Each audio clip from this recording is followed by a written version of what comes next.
Nathan Lyon নাকি তাইজুল ইসলাম লাল বলে ক্রিকেটে কে সেরা? হুট করে এমন প্রশ্ন শুনলে হাসি ঠাট্টায় মেতে উঠবেন অনেকেই, তবে পরিসংখ্যান ঘাটলে চমকে যাবেন সবাই, এমনকি বদলে যাবে দৃষ্টিভঙ্গিও। কেননা প্রায় 550 উইকেট নিলেও পরিসংখ্যান বলছে তাইজুলের চেয়ে ঢের পিছিয়ে আছেন নাথান লায়ন। তবে কিভাবে অজি তারকাকে পেছনে ফেলে সবার উপরে তাইজুল, তাই নিয়ে বিস্তারিত এই রিপোর্টে। নামের বিচারে দুজনের মধ্যে অজি তারকা নাথান লায়ন এগিয়ে আছেন যোজন দূরত্ব। লাল বলের ক্রিকেটে নিজেকে অনন্য উচ্চতায় নিয়ে গেছেন অজি এই তারকা। এই তো মাস কয়েক আগেই ছাপিয়ে গেছেন কিংবদন্তি বোলার গ্লেন ম্যাকগ্রাকে, বনে গেছেন অস্ট্রেলিয়ার ইতিহাসের দ্বিতীয় সর্বোচ্চ উইকেট শিকারী। বিশ্ব ক্রিকেটের ইতিহাসে লায়নের অবস্থান 6 নম্বরে। আর তার সাথে যদি কিনা তুলনা করা হয় তাইজুল ইসলামের, তাহলে অনেকেই এটাকে বলবে নিছক পাগলামি। কিন্তু আসলেই কি তাই? নাথান লায়ন কি আসলেই তাইজুলের থেকে সেরা, নাকি বাংলার এই নিজের 12 বছরের ক্যারিয়ারে ছাড়িয়ে গেছেন লায়নকেও? উত্তরটা অবশ্য অনেকের কাছে হবে অনেক রকম, তবে পরিসংখ্যানের বিচারে এগিয়ে আছেন তাইজুল। হ্যাঁ, শুনতে অবাক লাগলেও পরিসংখ্যান বলছে অজি এই অফ স্পিনারের চেয়ে ঢের এগিয়ে আছেন টাইগার এই বাহাতি। চলুন তবে সেই হিসেব নিকেশটাই বুঝে নেওয়া যাক। 2011 সালে টেস্ট ক্রিকেটে অভিষেক হওয়া নাথান লায়ন এখন পর্যন্ত ম্যাচ খেলেছেন 141টি। এর মধ্যে 262 ইনিংসে বল হাতে তুলে নিয়েছেন তারকা এই অফ স্পিনার। আর 262 ইনিংসে বল করার পর লায়নের উইকেট সংখ্যা দাঁড়িয়েছে 567। অর্থাৎ প্রতি এক ইনিংসে লায়ন উইকেট তুলেছেন 2.16টি করে।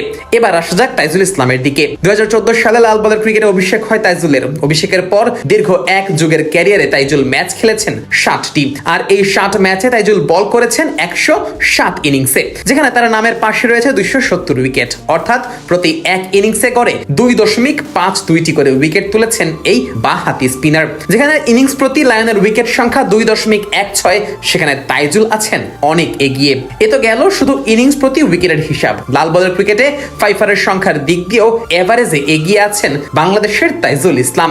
262 ইনিংসে লায়নের ঝুলিতে আছে মোট 24টি ফাইফার, অর্থাৎ প্রতি 10.92 বা প্রায় 11 ইনিংস পর পর ফাইফারের দেখা পেয়েছেন অজি এই স্পিনার। অন্যদিকে 107 ইনিংসে বল করা তাইজুল তার ক্যারিয়ারে মোট ফাইফার পেয়েছেন 19টি, অর্থাৎ লায়নের থেকে 155 ইনিংস কম খেলে তাইজুল মাত্র 5টি ফাইফার কম পেয়েছেন। মানে সোজা ভাষায় বলতে গেলে তাইজুলের একটি ফাইফার পেতে অপেক্ষা করতে হয়েছে মাত্র 5.63 ইনিংস। তাইজুলের এই কীর্তি যে কতটা বিশাল তা প্রমাণ করার জন্য ছোট্ট আরেকটা পরিসংখ্যানই যথেষ্ট। লাল বলের ক্রিকেটে সর্বোচ্চ 50 উইকেট শিকারীর মধ্যে একটি ফাইফার পেতে কম সময় নেওয়া বোলারের তালিকায় তাইজুলের অবস্থান 5ম, যেখানে তার উপরে আছেন মতিয়া মুরলীধরন, রিচার্ড হেডলি, রাঙ্গানা হেরাত ও রবিচন্দ্রন আশ্বিনের মতো কিংবদন্তিরা। আর এই তালিকায় নাথান লায়নের অবস্থান 31 নম্বরে। একই সাথে স্ট্রাইক রেটের হিসেবেও অজি এই অফ স্পিনার থেকে এগিয়ে আছেন তাইজুল, যেখানে লাল বলের ক্রিকেটে একটা উইকেট পেতে লায়নকে খরচ করতে হয়েছে 61.4টি করে বল, সেখানে তাইজুল এক উইকেট পেতে বল করেছেন 59.2টি। সব মিলিয়ে অনেকের কাছে নাথান লায়নকে সেরা মনে হলেও পরিসংখ্যান কথা বলছে তাইজুলের পক্ষে। তাই তো নাথান লায়ন নাকি তাইজুল ইসলাম, লাল বলের ক্রিকেটে কে সেরা বোলার? এই প্রশ্নের উত্তরটাও তাইজুলের পক্ষে গেলে অবাক হবার কিছুই থাকবে না।